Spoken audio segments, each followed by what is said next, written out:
Para vocês verem como está bem relacionado, ponto 3, que o irmão Helry comentou, ele até citou aqui 2 textos que eu já estava separando para falar no ponto 4, que o ponto 3 fala que é a única linha que permite a literalidade nas passagens, e na verdade não é, né?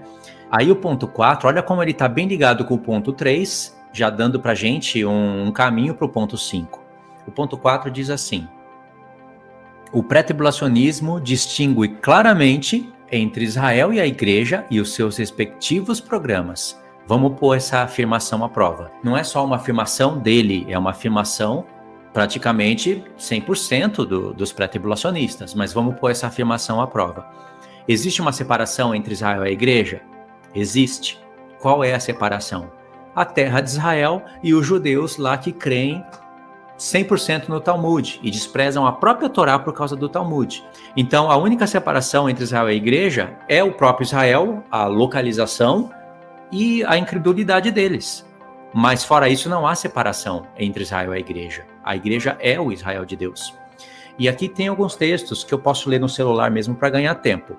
Por exemplo, vamos ver se isso que eles falam é verdade, que eles fazem a separação clara. Se você for em Gálatas 6,16, é um texto que eles usam e dá para ser usado para 2 lados, né? Diz assim: e a todos quantos andarem de conformidade com esta regra, paz e misericórdia sobre eles e sobre o Israel de Deus. Aí eles falam, tá vendo? A paz sobre eles e a paz sobre o Israel de Deus. Ou seja, o que o apóstolo Paulo quis dizer aqui? O Israel de Deus era... Ele falou, o Israel de Deus era os judeus?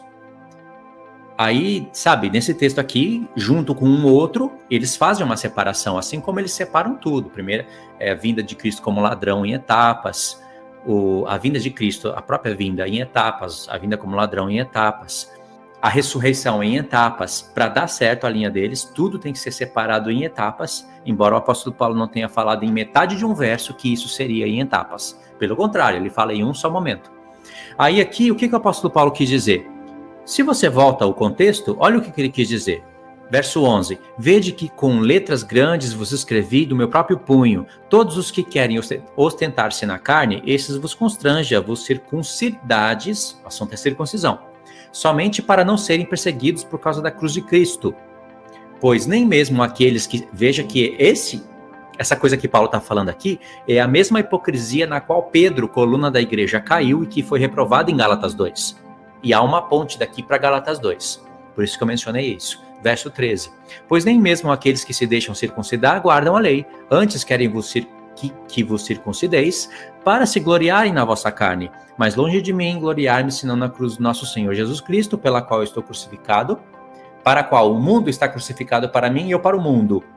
Agora vem um contexto específico, pois nem a circuncisão é coisa alguma, nem a incircuncisão, mas ser nova criatura. E todos quantos andarem de conformidade com esta regra, paz e misericórdia sobre eles e sobre o Israel de Deus. Quem que é eles? Eles são judeus e gentios, que ao se encontrarem com o evangelho, eles vão ter que andar de conformidade com essa regra. Que nem a circuncisão, nem a incircuncisão é coisa alguma, não é para brigar com isso, porque havia brigas, contendas e inveja sobre isso. Mas Paulo está falando nem uma coisa nem a outra. É alguma coisa para Deus quando você se torna uma nova criatura.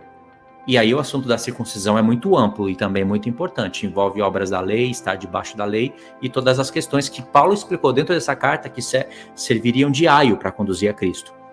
Então, eles aqui, que devem andar de conformidade com esta regra, só pode ser judeus e gentios. E quando os judeus e gentios abraçam o evangelho, se tornam o Israel de Deus. Pode ver que em Gálatas 2, Paulo fala que ele foi separado para o evangelho da incircuncisão e Pedro para o evangelho da circuncisão. 2 evangelhos? Sim, porque a palavra de Deus tem que chegar para os gentios de uma maneira e para os judeus de outra. Cada um tem que viver da sua maneira, conforme foi chamado, mas entender que ambos têm que chegar até Cristo, se tornar um só. Então, todos quantos andarem de conformidade com isso, paz e misericórdia sobre eles, sobre o Israel de Deus. Tem um outro texto que está em 1 Coríntios 10, 1 Coríntios 10, 31, que vocês vão ver que são textos específicos que os pré-tribulacionistas escolhem para distorcer o contexto, irmãos, porque eles não estão entendendo aqui os conflitos de Paulo. E, pelo contrário, usam isso para separar a igreja de Israel, para, no fim das contas, pôr a igreja nos ares antes do tempo. E aí, 1 Coríntios 10, 31 diz: portanto, quer comais, quer bebais, quer façais qualquer outra coisa, fazei tudo para a glória de Deus. Verso 32. Não vos torneis causa de tropeço nem para judeus, nem para gentios, nem tampouco para a igreja de Deus. Aí, ó, foi separado. Paulo separou aqui: judeus, gentios e igreja de Deus. Irmãos, Paulo o tempo todo, ele escreve nas suas cartas. Olha só como o contexto do próprio Novo Testamento, sem ir para tão longe, é importante. Evangelho da circuncisão, evangelho da incircuncisão.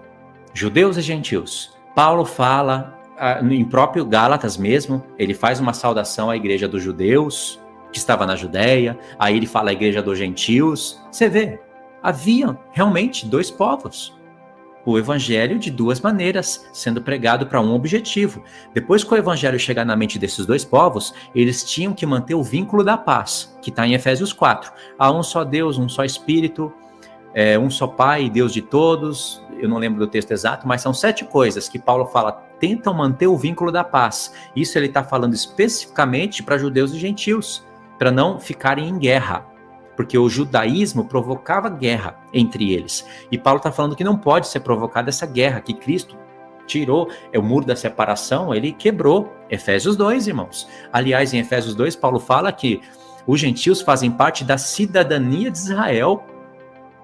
E aí? Como é que é isso? É literal? Paulo estava dando a carta dele como legalidade para um gentio naquela época, falar: eu sou cidadão de Israel, eu pertenço aqui. Não é cidadania de Israel, cidadãos de Israel, já que você é enxertado na boa oliveira, que é Israel. Claro, Cristo é a raiz da oliveira, a seiva é o espírito, e o Israel num todo vai ser ali a oliveira. Não pode falar que a oliveira é só Cristo, como fazem, né? Para falar, não, você foi enxertado em Cristo, não é Israel. Então esse é o tema principal. Paulo está falando aqui a mesma coisa que ele falou em Gálatas, para você não ser tropeço nem para judeu. Claro que está falando de judeus que querem ouvir a palavra, mas você não pode ser um tropeço para ele ouvir, para ele se escandalizar. Nem para gentil, e aí vem a conclusão, nem tampouco para a igreja de Deus. Aqueles que já estavam no corpo, entendido, fazendo a obra. Por isso essa separação. Você vê, é uma pobreza de explicação apenas para querer defender uma linha. E aí tem vários textos que você pode ler. Romanos 11, como o irmão citou, Efésios 2, mas esses são os principais, para você entender que não há separação no corpo de Cristo, não tem duas esposas. Só há separação enquanto judeus e gentios estão esperando você chegar com o evangelho para pregar para eles. Nisso há separação, mas depois que estão em Cristo não há mais separação.